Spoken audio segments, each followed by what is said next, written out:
Look, I know a lot of you have been wondering where I am. Well, the success of Captain Marvel has led me to do some deep, deep looking inside of myself. And where once was lost, now I am found. I see that I was just an angry white dude, and that Brie Larson single-handedly smashed the patriarchy, every Russian troll, and Russian bots, and incels too, apparently.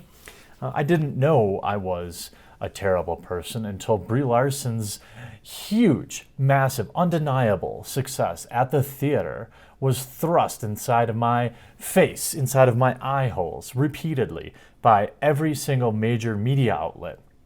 I've learned now that facts like inflation and pushes to IMAX theater, these type of things have no bearing on whether a film does well financially. I've learned many things from Clark Gregg on Toxic Fans, saying there are people who get very bent out of shape that the fact that she's a woman, and he's speaking about, of course, Captain Marvel and Brie Larson, and that Brie's a woman and wants to see women move into an equal place in humanity to men.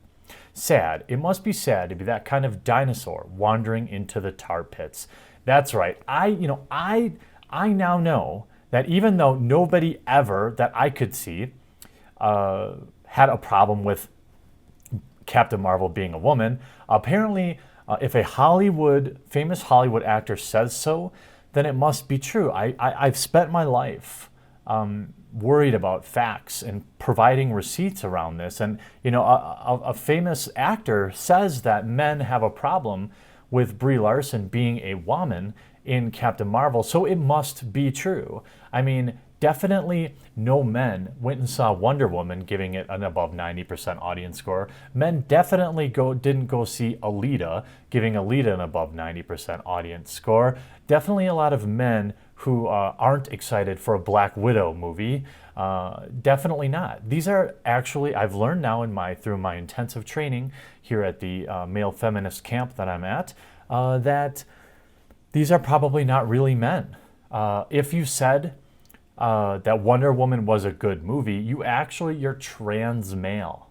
You're not really, you don't know it yet, but you're actually a woman, because no man liked Wonder Woman and no man liked Alita. Because Hollywood said so, right? And look at, now Captain Marvel ends box office myths about female superheroes. I remember, obviously, I had never seen a female superhero before. I mean, I thought I saw the movie Wonder Woman. I thought I saw it on opening night, but I must have been mistaken. I definitely don't remember any female superheroes in Deadpool, or like Jean Grey or Storm in the X-Men, or Black Widow in the Avengers movies. I thought, and that's where I went wrong. See, fellow men, you cannot think. You must allow others to do the thinking for you. That's what I've learned now. Hollywood knows best, okay? So Captain Marvel ends box office myths about female superheroes. Now, I don't know what myths there were, but see, now I've learned to not ask, and I'm just going to listen and believe. Disney's Captain Marvel finally settled the score on one of Hollywood's biggest misconceptions. Female superheroes can hold their own at the box office. Now, old me, before I was made better, would have said, this is a classic straw man. Who is saying that a female wouldn't hold down a movie well? I don't remember people saying Wonder Woman couldn't do it. I think people are excited for Black Widow. But again, that's the old me. So Hollywood says so. So it must be true. The big takeaway from opening weekend of Captain Marvel is the studio's first comic book movie to put a spotlight on a female heroine. Now, again, I notice how they're totally erasing Wonder Woman. I'm sorry, I can't. Nope, I was thinking again. Let's just read and believe. Debuted with a mighty $455 globally, the sixth best start for a movie of all time. Larson's Carol Danvers is rarefied company among her spandex cohorts. Captain Marvel ranks as the second biggest launch for a superhero worldwide, behind Avengers Infinity War. Now, Captain Marvel shuts the door on the conversation. It slams the door, in fact, said Jeff Buck, box office analyst of Exhibitor Relations. Female superhero movies of the past, like Catwoman and Elektra, were bad films, objectively bad. But it wasn't because they were women. They were both objectively bad films. Female superhero films of the past, that's all we have to say about them. You look at Wonder Woman and Captain Marvel, they're good films put together by strong creative teams. That's the difference. Yes, exactly. None of it has to do with the female. But now, like, I did regress a little bit. Okay, and I wanted to really put some of these numbers to I wanted to apply, I know I get a little shocked when I say logic and facts, but look, I have always said this movie was going to make money. It's a Marvel movie. You don't lose an entire fandom in one movie. It takes time. Part of the reason Solo did so poorly was not just because Solo was an objectively bad film. It was because The Last Jedi was objectively bad as well. And if you like those movies, again, good for you. You shouldn't feel bad about liking a movie. You shouldn't feel bad about liking Captain Marvel. Now, a lot of people are coming to me on Twitter saying, ha ha ha ha ha ha ha, Captain Marvel made all this money. Yeah, it did. It was also standing on the back of 20 films before it. And if you want to get really technical, okay, let's take the Chinese market out of it. Because the Chinese market is a function of years and years and years of marketing. It wasn't that Captain Marvel was made for the Chinese market, or any other market for that matter. But let's just look at US, okay? Black Panther grossed $700 million. It opened at $200 million, okay? Then we see way down here, Captain Marvel at $153 million opening. Ultra respectable. If we do opening numbers, if we sort by that, right now it's currently 7th. I don't know if they would say 6th because it looks like it's 20 million behind Iron Man, but they're also conveniently using international data, which, hey, money's money, don't get me wrong. However, and it's not the same playing field because we're now 20 years in. But let's also look at another interesting, I used to call this a fact, okay, but now I know it's actually called a hate fact, okay? So let's look at a hate fact here. It's something called inflation. The price of a movie ticket has gone up significantly over the years. Significantly, even in the time of the Marvel Cinematic Universe. So if we look at adjusted grosses for ticket price inflation, everybody's really happy about Captain Marvel ranking 20th overall currently. It's obviously got several weeks of sales to still make. It ranks 7th in opening.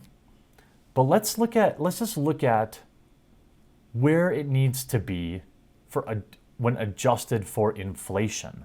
Okay, a lot of these films, like Thor at 181 million, actually, when adjusted for inflation, made 202 million by today's standards. So we see Captain Marvel will pass The Incredible Hulk. Congratulations, you passed the absolute worst Marvel movie in history. Ant-Man, I thought that movie underperformed. I mean, it's reasonable to say Captain Marvel will absolutely smash through 200 million, right? 300 million, easy. Now we're just looking at the US market, right? It's probably gonna end up maybe in the top 10. But when we're looking at international sales, that's where the film is doing incredible. So just if we look at the domestic totals as of March 10th, okay, you'll see in the foreign markets, it did $325 million compared to 153 domestic. 153 opening weekend. Of course, there was a super big worldwide opening. So $455 million worldwide is a huge success, and you can't take that away, especially being a strong, powerful woman. But I'm not going to keep up this facade now. But we can see how Captain Marvel avoided superhero cliches. films centering around woman heroes usually make them into one of the guys or emphasize girl power, but Marvel's latest doesn't either. I would 100% disagree with that.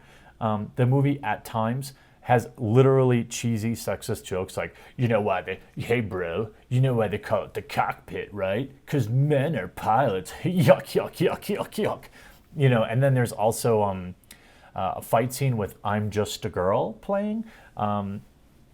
Looking at her range of emotion, she's absolutely, I mean, the film itself, as I've now seen it, and as predicted, I would give it probably a 5.5 out of 10 now having seen it. If Brie Larson never opened her mouth, it would probably have been a 6. It's not like it's not like, I mean, the movie was just objectively bad.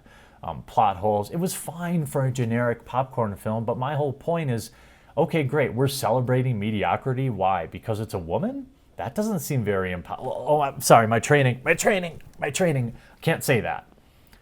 What old me might have said, which I would have been totally toxic and wrong, is that the media is celebrating mediocrity because it's a woman, and I think that's pretty sexist.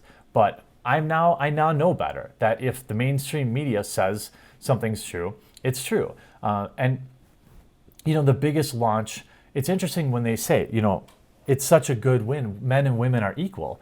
Then why, I'm curious, I think this article might be a little problematic. Captain Marvel won big over the weekend with $455 million globally, the biggest launch for a female-fronted film movie of all time. Well, they already have a typo, but interesting. Why are you relegating it to the fact that it's female-led? I mean, there's articles. You have this, you know, articles like Brie Larson hates Avengers and Captain Marvel cast. That's interesting. I also found out that Brie Larson hates cats. That's also interesting. But, you know, before Captain Marvel, I used to just be an angry incel bot troll. Now, you know, I see that I should have given the movie a 10. I absolutely should have went on Rotten Tomatoes and give it a 10 out of 10 and used multiple accounts and told all of my toxic male friends that if they don't not only see the movie, but rate it 10 out of 10 and Rotten Tomatoes, they too are toxic. So by the time of the inevitable sequel for Captain Marvel, I know I will be there opening night with my pre-purchased ticket because Captain Marvel and Brie Larson has changed my life. It saved my life in many ways. I now see the world so much more clear. Thanks for watching this video. We'll talk to you again real soon.